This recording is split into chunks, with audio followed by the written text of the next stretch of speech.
Бастайық. Эй! Привет, балақай. Сенің үйің ба? Әлде бұл менің үйім ба?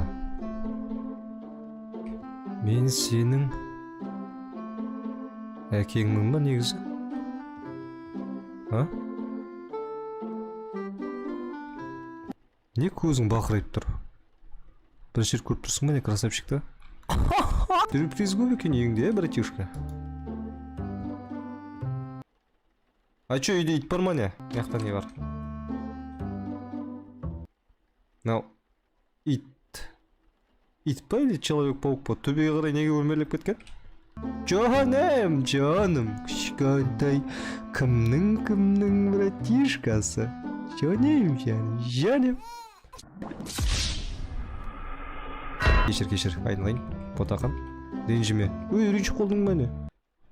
Бір темекшіге боласың ба? Братишкасы айтпақшы, мен ат қоймаппын да. Қандай есім қойсам болады саған? Милай? Мен атым Ботақбас. Кім? Атым Ботақ. Так, сенің атың бүгіннен бастап Тақырбас болады. Хорошо? Өзіңе ұқсайтын ойыншықта болдым. Мінеки. 2 Тақырбассыңдар бүгіннен бастап. Давай, братишка, келем, түсті әкеп берем саған. Братишка. Нә. Күлдің ғой, жаным. Мынау сол жақта төбеде сменить подкузник деген тұр екен ғой. Жүре. Сасық неме. Аяңа не оған, изолент? Құлағансыз ба бұл жерде? Так, сменить подкузник. Возьмите подкузник. Оп, алдым подкузник.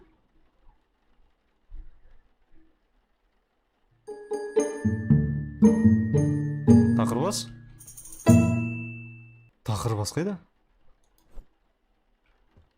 Ей! Адам шошыттың ғой сен? Сен көзің бақырайып ап. Тақырбас неме? Шоқ болып кетпе? Шоқ болып кеткің келді ғой да? Қашып кеткің келді ғой? Себалса оқың келді ғой да? Айт берейін өлең? Тыңдайыншы.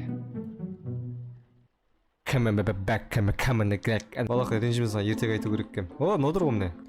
В далекой стране за океаном с темными звездами в небе принц засыпал, но к нему кровать пригнула кошка. Я нашла секретный сад.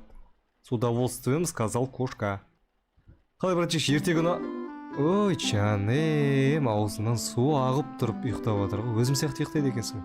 Қайырлықтың балапан? Мен де шаршаған сияқтым сәл ұйықтап болайын.